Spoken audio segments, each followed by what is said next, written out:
Tempo di riaccendere i motori. Era da un po' che non prendevo il van per farmi un giro. Oggi mi trovo in Toscana, più precisamente a Pietrasanta, direzione Alpi Apuane. Come prima tappa ho in mente di fare l'antico sito minerario di Calcaferro, sito usato fino agli anni '80 e poi successivamente abbandonato. Se devo essere sincero, mi sono sempre piaciuti questi luoghi abbandonati e misteriosi, quindi sono molto curioso di vedere cosa nasconderà questo luogo.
Allora, controlliamo un attimino i livelli energetici.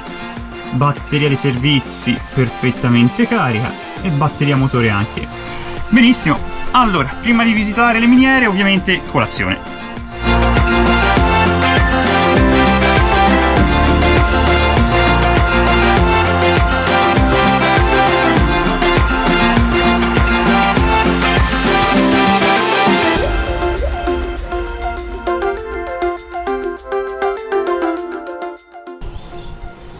Bene ragazzi, ho lasciato il van nei pressi di Mulina e percorrendo la strada che costeggia la torre si arriva a questa galleria. Da qui in poi inizia il vero percorso presso le miniere di Calcaferro.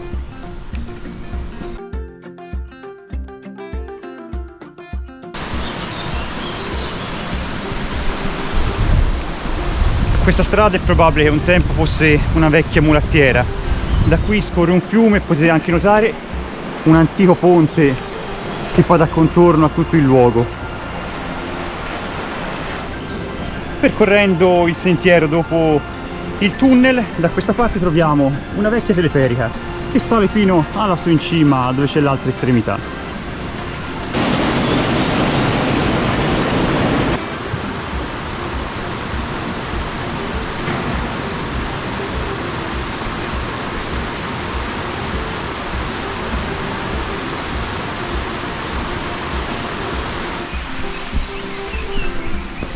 Eccoci arrivati al secondo ponte.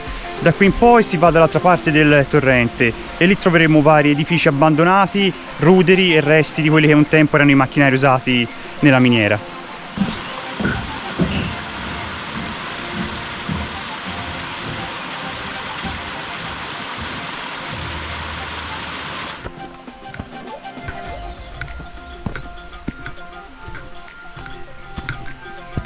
Qui ho trovato un primo edificio dove veniva creata la polvere nera.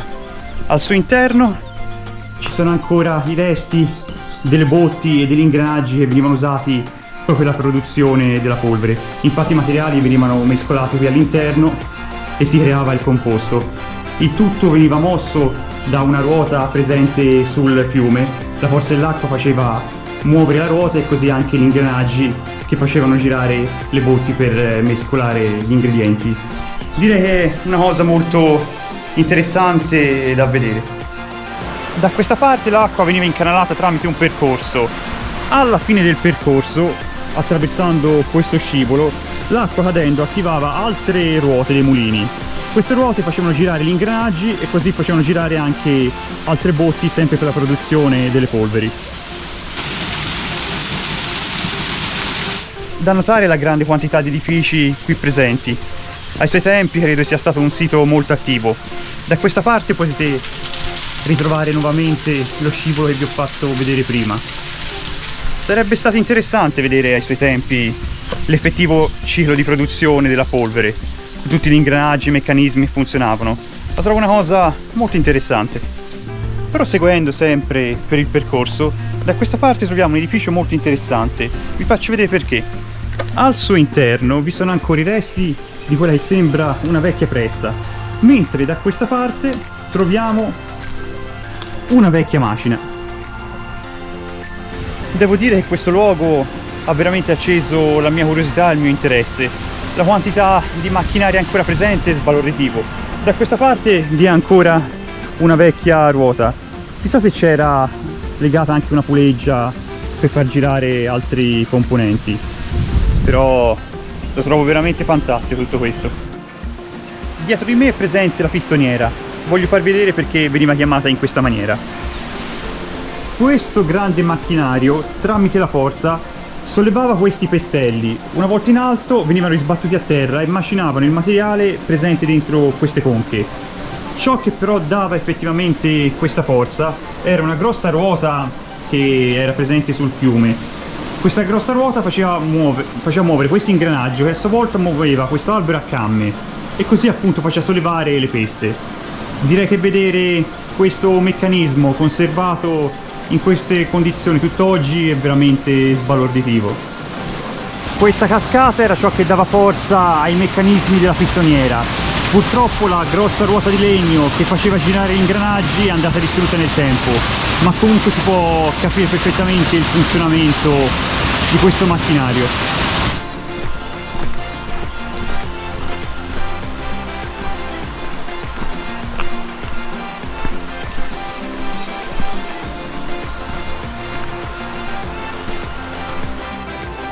Iniziando a scendere sul percorso troviamo vari altri polverifici, mentre più avanti vi sono ancora i resti di quello che un tempo era un vecchio carrello da miniera. Lo si riconosce facilmente, specialmente dalla forma delle ruote. Poco più avanti troviamo una vecchia botte per la preparazione della polvere nera. Questa botte è in ferro rispetto a quelle due che vi ho fatto vedere che erano in legno. Interessante notare ancora il portello d'ingresso per l'introduzione dei materiali e le sue viti di fissaggio.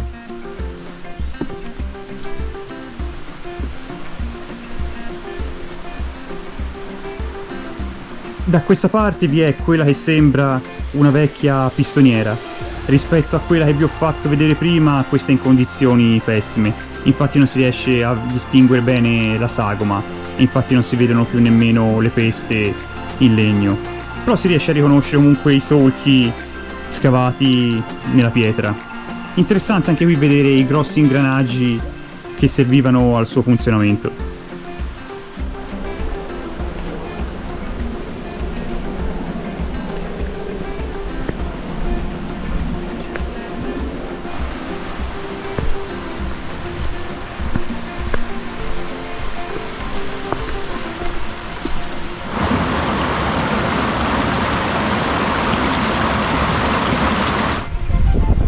La mia visita al sito minerario si è conclusa. Devo dire che è stato veramente molto emozionante e sono anche contento che siti del genere sia possibile visitarli così tranquillamente. Sarei stato disposto anche a pagare un biglietto se solo fosse stato mantenuto il tutto meglio. Comunque, tempo adesso di prepararmi qualcosa da mangiare. E adesso spaghettino veloce e non ci si pensa più. Mi sa che ho messo poca pasta.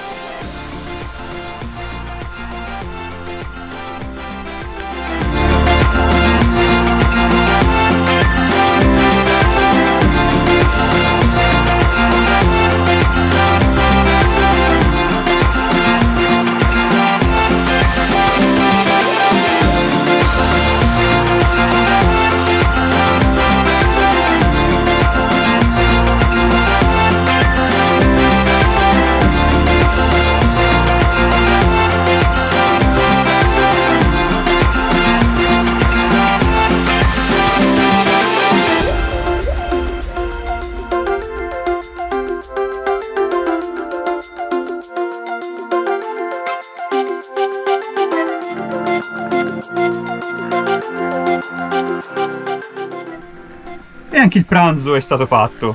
Adesso mi metterò a esplorare i dintorni qui della zona. Domani invece cercherò una panchina gigante situata proprio sulle Alpi Apuane.